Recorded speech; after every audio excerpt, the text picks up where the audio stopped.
عباس ابن فرناس 9ویں صدی کے موجد اور ہوا بازی کے پیش رو۔ دوستو، کیا آپ نے کبھی سوچا ہے کہ انسانوں نے سب سے پہلے کب اور کیسے ہوا میں پرواز کرنے کی کوشش کی؟ تاریخ میں سب سے پہلے ہوا میں پرواز کرنے کا خواب کس نے حقیقت بنایا، اور وہ کون شخص تھا جس نے ہزاروں سال قبل طیاروں کی بنیاد رکھی؟ السلام علیکم ناظرین، میں ہوں جمال ارشد اور آپ دیکھ رہے ہیں ونڈر ورلڈ۔ اس بارے میں مکمل معلومات کے لیے ویڈیو کو آخر تک ضرور دیکھیے گا۔ دوستو، اس سوال کا جواب ہمیں عباس ابن فرناس کی زندگی میں ملتا ہے، جو نہ صرف ہوا بازی میں ایک پائنیئر تھے بلکہ ایک کثیر الجہاد موجد، انجینئر اور سائنسدان بھی تھے۔ ابن فرناس نے 9ویں صدی میں، جب دنیا میں ہوائی جہاز کا کوئی تصور نہیں تھا، پہلی بار انسان کو ہوا میں پرواز کرنے کی کامیاب کوشش کی تھی۔ ان کی یہ تاریخی پرواز آج بھی ایک سنگ میل کے طور پر یاد کی جاتی ہے۔ عباس ابن فرناس 810 عیسوی میں اسپین کے شہر رندا میں پیدا ہوئے، جو اس وقت مسلمانوں کے زیر تسلط تھا اور ایک عظیم علمی اور ثقافتی مرکز کے طور پر جانا جاتا تھا۔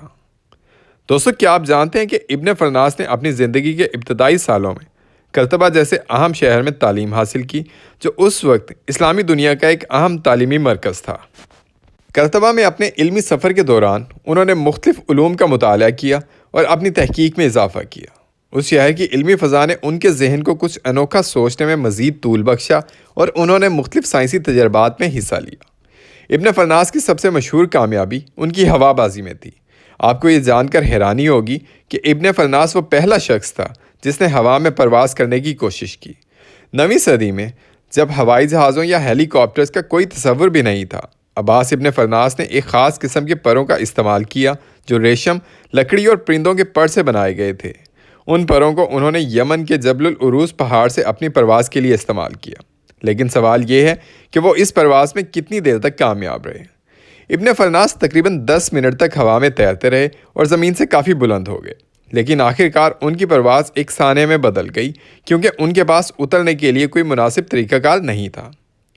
ابن فرناس کے اس تجربے کی ناکامی کے باوجود اس نے انسانی پرواز کے خواب کو ایک قدم اور آگے بڑھایا۔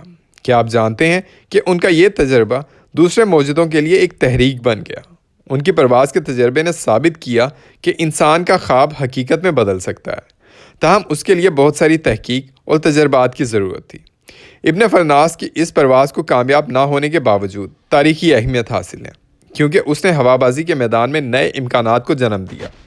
دوستو، ابن فرناس صرف ہوا بازی کے حوالے سے مشہور نہیں تھے، بلکہ انہوں نے دیگر سائنسی شعبوں میں بھی نمایاں کام کیا۔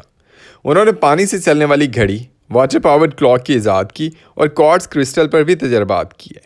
ان کا یہ کام جدید سائنسی تحقیق کے لیے سنگ میل ثابت ہوا۔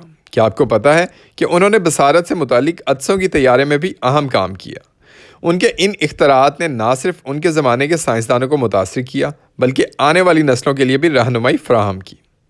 ابن فرناس کی وفات 890 اور 895 عیسوی کے درمیان ہوئی، اور کچھ مورخین کا خیال ہے کہ ان کی موت ممکنہ طور پر پرواز کے دوران لگنے والی چوٹوں کی وجہ سے ہوئی۔ اس کے باوجود ان کی وراثت آج بھی زندہ ہے اور ان کے نام پر دنیا کے مختلف مسلم ممالک میں ایئرپورٹس، پل اور دیگر اہم یادگاریں قائم کی گئی ہیں۔ کیا آپ کبھی کسی ایسی عمارت یا یادگار کے قریب سے گزرے ہیں جس کا نام عباس ابن فرناس ہو؟ ان کی خدمات اور ان کی اختراعات آج بھی ہمیں یاد دلاتی ہیں کہ انسانوں نے کس طرح علم اور تجربات کی بدولت اپنی حدود کو بڑھایا۔ آخرکار عباس ابن فرناس کا ورثہ ایک ایسی یادگار ہے جو ہمیں اس بات کا درس دیتی ہے کہ انسانی عزم اور سائنسی جستجو کبھی نہیں رکتی۔ انہوں نے نہ صرف ہوا بازی میں کامیابی حاصل کرنے کی کوشش کی بلکہ سائنس کے مختلف شعبوں میں اپنے وقت سے آگے جا کر کام کیا۔ کیا آپ کو لگتا ہے کہ ابن فرناس کا خواب آج کی ہوائی پروازوں کے ماہرین کے لیے ایک اہم سنگ میل بن چکا ہے؟ ان کی زندگی بھر کا کام انسانیت کے لیے ایک قیمتی خزانہ ہے جو ہمیشہ یاد رکھا جائے گا۔ دوستو، آج کے لیے اتنا ہی۔ امید ہے کہ آپ کو ہماری یہ دلچسپ اور معلوماتی ویڈیو بہت پسند آئی ہوگی۔ مزید دلچسپ معلوماتی ویڈیوز دیکھنے کے لیے سبسکرائب کریں ہمارے یوٹیوب چینل ونڈر ورلڈ کو۔ ملتے ہیں اگلی ویڈیوز میں بہت سی نئی اور دلچسپ ویڈیوز کے ساتھ۔ اسی کے ساتھ ہی مجھے اجازت دیجیے۔ اپنا ڈھیروں خیال رکھیے گا۔ اللہ نگہبان۔